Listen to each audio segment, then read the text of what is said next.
Congratulations on your win today against one of the greatest of all time. How did you feel? It feels pretty amazing, to be honest. I can't believe I just played Serena Williams. It's something that I think I'm really fortunate to have been able to do, and for our careers to have crossed when there's such a big gap, and watching her growing up, it was an amazing experience to just play her. And I think from the beginning to the end, I was, I maybe looked calm, but I just knew how important every single point was, because you let up a little bit and yeah, she's going to be all over you. So yeah, she's just such a legend. Questions, please? Ben? Congratulations. What were your sort of expectations of what it would be like out there, and how did that compare to how it actually felt, both in terms of tennis and I guess also like your emotions and everything? Yeah, I was in the beginning, of course, like nervous, and I think going out there, I was really ready to be on my returns, and just the speed of it. Sometimes, like, I'd have the ball on my racket, but like it was just too powerful, and it's really difficult serve to read. Like, you can't tell where that she's going, which is makes it even tougher. But I think that the crowd was pretty electric. The stadium was really packed, and even if they were cheering for Serena, I was like, it's 100% like gonna happen, and I was prepared for that. And to play the greatest in her home country in a stadium like that, I knew, and I was like all for it. If she's maybe going to stop playing soon, then like 100% like go cheer ahead. Next question, Courtney. Emma, with the draw coming out relatively early and you had days to kind of think about this match and everything, what were the nerves and what were the feelings like? How did you manage that? Because you only have one forced error today in the entire match, which is a pretty remarkable stat. Yeah, I didn't really know that stat, but I got the draw. Like, I didn't even open the draw. I mean, I got a text saying, "You're playing Serena!" exclamation mark. And I was like, I just landed from Toronto, and to be honest, my initial reaction, I was just like, wow, that is written, that is a gift. Like, I can't believe it. I mean, the chances to play her, maybe one of the last opportunities I get to play her. It's just, you have to cherish the moment, and you're going to have this memory for the rest of your career. And yeah, I was just really trying to make the most out of every single point out there, and give myself the best memories of when I've played Serena once.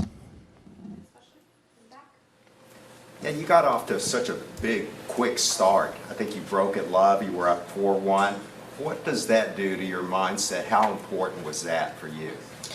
Definitely important, because it's always good to get off to a good start, but at the same time, you have these like doubts when you're up, when it's almost going too well in the beginning, because you're like, well, you're playing Serena, you let up a little bit, then like these thoughts start coming into your head. And when I got broken after being 4-1 up, I knew like if that was like a little opening that I gave her, and she definitely capitalized. And I think that she started to play better, and I was just really focused on like keeping my composure and holding my next service game. And because of that good start, you kind of give yourself room to. I had 2 breaks, so I got broken once, and yeah, just definitely focused in and zoned in on the next one.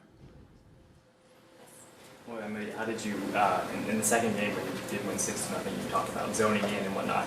How can you maybe describe your play in that second game when you did, defeat Serena 6-0 like that, to go on that roll? Just your emotions from that second game. Just how did you zone in that second game? The second game of Second set. Sorry. when? Yes. The sixth. Yeah.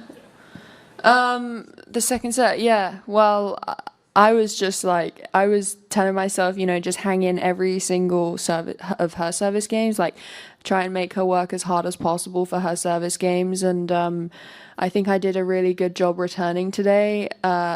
And then I was just, to be honest, being really stingy. And that's probably something that I just focused a lot on today. And obviously I think I had in the back of my head like one opportunity, she's gonna take it, the crowd's gonna get behind you, you're gonna be out here like, so I was really focused, yeah.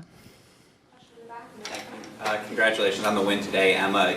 From your answers, it sounds like today more than anything else was a mental than a physical challenge, but I'm curious how physically your game held up in round number one, if you were happy with your performance today on court, and how you take today's match moving forward.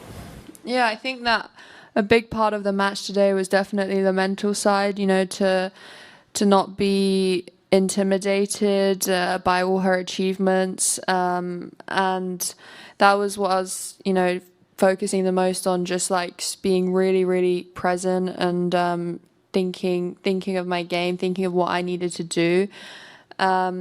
Physically, I think that I held up pretty well. Like there were some longer exchanges, like a few, and I held up well in them. I scrapped, I made her work. Sometimes I won the point when it mattered. Sometimes she won the point, like having the upper hand. So, I feel good right now. It's just a quick turnover for tomorrow morning to play.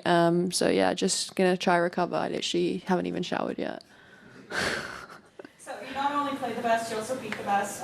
Where's your head at right now? How are you going to allow yourself to relish in this win at all, or are you ready to move on into the next round?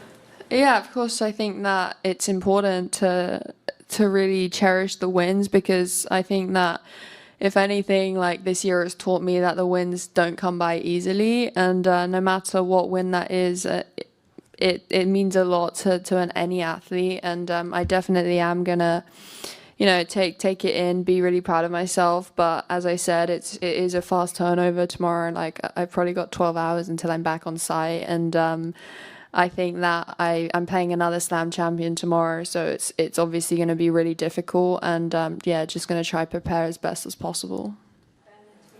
Just in terms of like the occasion and atmosphere, in some ways, I don't know if this felt like the biggest sort of one you've had since the U.S. Open last year, in terms of, that was maybe Wimbledon once this year, I'm not sure, you could tell me, but how in terms of your confidence going into New York in a couple of weeks, how much better do you feel maybe after having a moment like that and a win like that against a player like that tonight?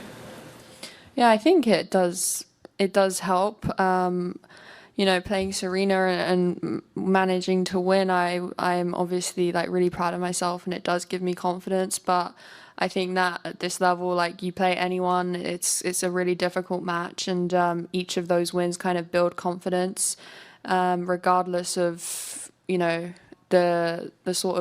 regardless of the level you're playing. Like every single win counts, but of course this one more so because you're playing like the greatest. But I'm not trying to get too high or too low right now. Like I'm just trying to stay on one path and trajectory, because I know like I've kind of feel like I've been on both ends of that, and I'm just happy, proud of myself, but just moving on. You kind of touched on that, but after the win, for such a big win, you were quite understated. Was that kind of part of, step not going too high or low? Or how are you feeling? Also, just how are you feeling? Oh yeah, I think that playing Serena, you don't like. To be honest, I was just like in awe, and you don't want to like. I think I said like one come on in the match, and I was just staying really, to myself.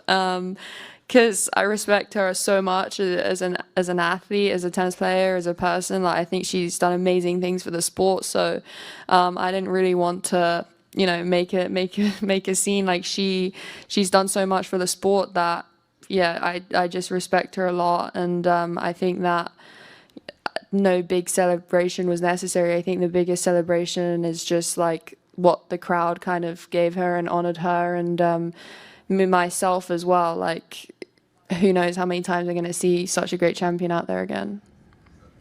Tomorrow, obviously, you're coming back tomorrow, and you're playing another great champion in Raducanu. Just curious what your thoughts are on her, and what you know from her so far.